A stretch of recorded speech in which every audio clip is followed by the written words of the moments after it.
Hey everyone, Jason here. We're back with another Nano Coaster video. Today we're going to be doing Pantheon from Busch Gardens Williamsburg. Pantheon is currently the newest coaster at Busch Gardens Williamsburg, and it's an Intamin multi-launch coaster, kind of a baby version of Velocicoaster with a few other tricks up its sleeve. It's really a fantastic ride, so let's jump right in. So in the box we have a base plate, a single sheet of track pieces, and a double-sided sheet of instructions. So the first step with any nano coaster is going to be to peel off this plastic layer on it. So this white plastic will peel away and reveal a black acrylic base plate underneath. On top you'll have the entire track layout etched into it, and so you're going to be peeling this off in multiple pieces. But you can just kind of get your finger underneath the corners and then just start peeling it away. So I'm going to quickly peel it away on both sides of the base plate, and then we'll continue at that point.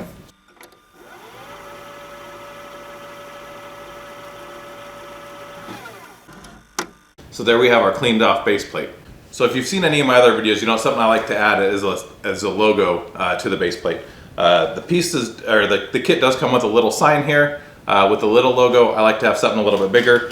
This one has a giant infilled area in the middle of the coaster, and so I've cut out a larger Pantheon logo here on my Cricut, and we're going to apply that to the base plate.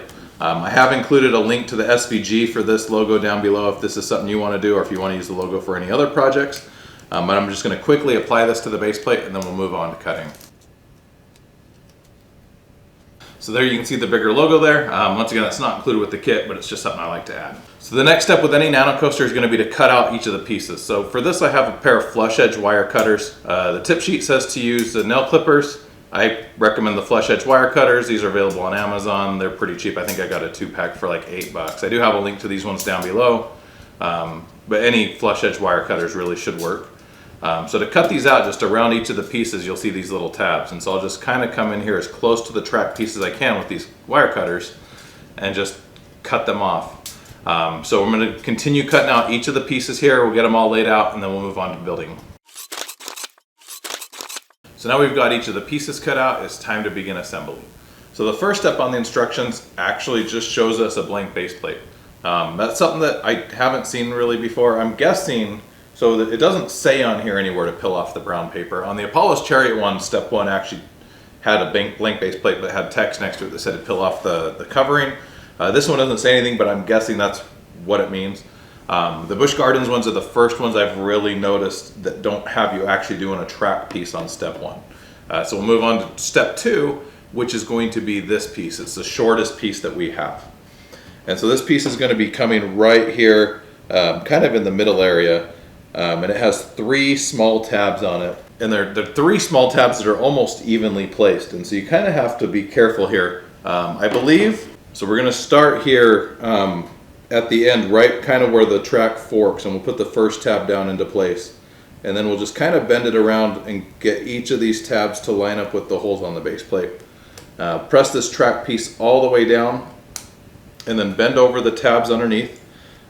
This one, it doesn't look like there's a lot of busy areas. Sometimes you want to watch to make sure that you're not covering any other holes, but this coaster layout's actually pretty spaced out. Now that we've done that, we're going to come back on top, and we're actually going to shape the track piece. The track piece does not follow the track layout at all. It's a little bit of an S-curve where the track piece just kind of went in straight, but I can just kind of take my fingers around here, and like I said, the track layout's etched into the base plate, and so you can just kind of go around and shape it to exactly what you want, and that's going to complete track piece number 1, step number 2. So step number 3 is going to use this piece here. So you have the really big tab at the one end, just a small one, a medium tab, and then 3 smaller tabs, and it's going to continue right from where we left off. So we're going to start with this smaller tab here and just drop it down into place, and then we'll just follow the track layout on the base plate as we curve around this turnaround.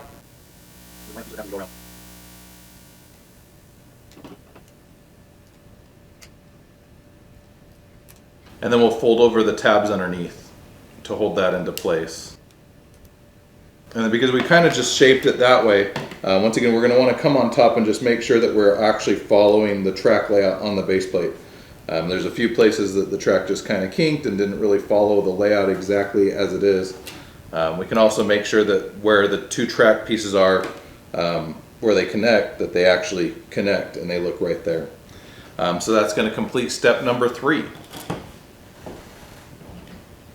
So step number 4 is going to be this big piece here. So something interesting here. So this one has 2 angle bends here on this big hill here. The picture shows that you bend them in, but step 5 actually tells you to bend the pieces. I don't know why. I think it's easier to bend them before you put them on, so I'm going to bend them now. These ones actually have a pretty wide score, so to bend this, I'm just going to kind of put it flat against the table and put my finger on the actual support, and then just try to get my finger underneath one of the other angle, under the angle bent, and bend it up towards me. Same thing on the other side. And typically these angle bends are kind of difficult, but because these ones have such a wide score area, they actually bent fairly easily. So this is going to go in the big turnaround area here. So this is not going to connect to any of the track we've already done. It's going to go in the big turnaround area here, around where I put my logo. And so once again, we can just kind of line up these small tabs and just follow the track layout around as we drop them into place. So there's 3 short tabs there, and then we get to a medium one here on this flat edge, and then we'll just continue working our way around the layout, putting this into place. Then we'll go underneath and bend over each of these tabs, making sure that the track is pressed down all the way.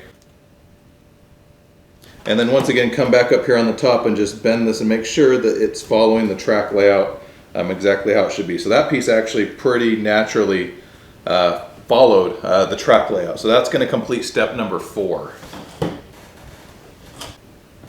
So step number 5, as I mentioned before, tells you to bend those 2 angle bends, support bends in 90 degrees, which we've already done. It also has us adding these supports. So right here on this hill that's kind of stretched, this is a 0G stall. You notice there's 2 notches in the top of the track, and then there's these supports that go over it. So I believe these are exactly the same. Yeah, it looks like they're exactly the same. And so we can just kind of drop these into the 2 slots. Now as we slide down, you want to make sure that the notch on the support interlocks with the notch on the track and holds it into place. Once we have it in place, we can just bend over the tabs underneath to lock that into place, and that's now, you know, pretty stable there holding the track. And same thing with the second one. So these both go right here. Drop it down, make sure that the notch is on top, interlock, bend over the tabs underneath, and that is going to complete step number 5. So step number 6 is going to be this piece here that has our top hat as well as the giant spikes. So kind of the 2 most iconic parts of the ride. This is going to continue from the last track piece that we installed. So we're going to start with just a small tab there and just kind of work our way around, hopping over the previous track piece as well. Just lining up these tabs and placing them down in. Get the top hat in place, and then we'll twist this around into the launch section. And this is also going to butt up against the first track piece we did. So if that first track piece is in the way, you may have to just bend it out of the way just a little bit. I think I got it just fine here, but you may have to bend it out of the way depending on if you bent it. I guess I do have to push it out of the way a little bit. You kind of want them touching. You definitely want them touching. So you want to make sure that it's kind of up against it. But once we get this in place, we can once again bend over each of these tabs to hold it. And then come up back on top, make sure that our track layout connects where it should. Also make sure that everything looks straight. So yeah, right here you can see, so when you come out of the station, you actually come and do this short little layout here, and then right here where the track splits, you come and you kind of do a top thrill 2 type launch up into the top hat, roll back, hit the spike, then launch again to go up over the top hat, and then do the rest of the layout. Really cool ride. But yeah, you definitely want those track pieces connecting there. And so that's going to complete step number 6. So step number 7 is going to be our final track piece. So there's only one place left for this one to go. For this one, we'll just kind of start with on the curvy part here with the small tabs. I find that that's probably the easiest place to start because you have to follow the track layout there, do some little S-bends back and forth, and get those to line up. And then we'll curve and drop this larger tab down into place that kind of leads into the brake run. Once we have that in place, we can bend over each of these tabs underneath to hold it. And this one we're definitely going to have to do a little bit of shaping on to get it just right. Make sure all of our tabs underneath are bent over holding it into place. And then, like I said, yeah, we'll come back on top. Right here where the two track pieces come together, I want to make sure that this is, not a 90-degree angle. It's a pretty smooth ride here. And then we'll just kind of work with these curves, make sure everything lines up just perfectly. And that is going to complete step number 7 and the full track layout. So step number 8 is going to be this support piece here for the spike. So it's going to have us actually bend it and put it into place. And so this has just 2 tabs underneath, but kind of like the Top Thrill 2 spike, it's scored. Because this is so much smaller, I don't really need to use the table. I can just kind of grab both of these ends together and fold it kind of into a triangle there. And then this top piece, just fold it down to kind of create the top of the support structure. Folds together really easily, really nicely. We'll drop this tab down into place now over the track, and then bend over the tabs underneath to hold it into place. And so that's going to complete the track layout and supports. So step 9 is the final step here, and it's going to be to add our station building and sign. So each of these little stations are just a little house structure. So we'll bend this into the house shape that it's supposed to be, and then put it over where the station area goes here. There's just 2 slots on each side of the track, and bend over the tabs to hold it into place. And then we'll have the little sign goes in the last slot on the base plate right here in this little infilled area. Drop the tab down into place, fold over the tab, bend it back a little bit, and that's going to complete the kit as it comes from Busch Gardens Williamsburg.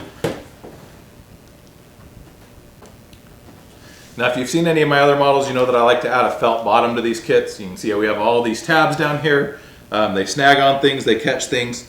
And so adding the felt bottom makes it a little bit nicer. And so this is just an adhesive felt I got off of Amazon. And you can usually get a few nano coasters out of each of these. So I'm just going to come on here now and trace around. I lined up 2 of the flat edges of the nano coaster so that I don't have to cut those sides. But the rest of this I can just kind of come around on top and trace around it.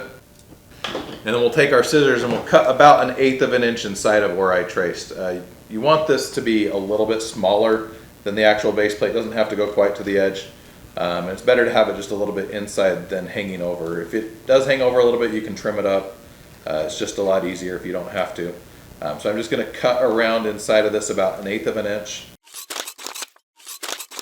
So before I cut the felt, you may have noticed that the audio started to buzz. As I was cutting, the audio completely faded into a buzz and you can't really hear what I said. So I'm just going to dub over the end of the video here. To finish applying the felt, you'd simply peel away about 1/3 of the paper and tear it away.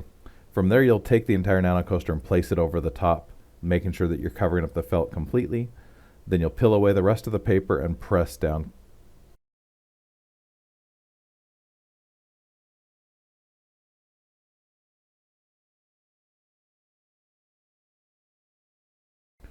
Doing this creates a nice bottom that allows your nano coaster to slide around and not scratch up the surface that it's sitting on. So that's going to complete Pantheon from Busch Gardens Williamsburg. This kit is available from the park for $54.99 or from the SeaWorld online shop. The other nano coasters I purchased at the park were both $49.99, so this one was a little bit more expensive, and they're all more expensive than the $34.99 you typically pay at a Six Flags, Cedar Fair, or an independent park. I hope you enjoyed this video. If you did, make sure you hit the thumbs up button. If you want to see more nano coaster and coaster cutout videos that I have coming up, make sure you hit the subscribe button. Thanks for watching and have a great day.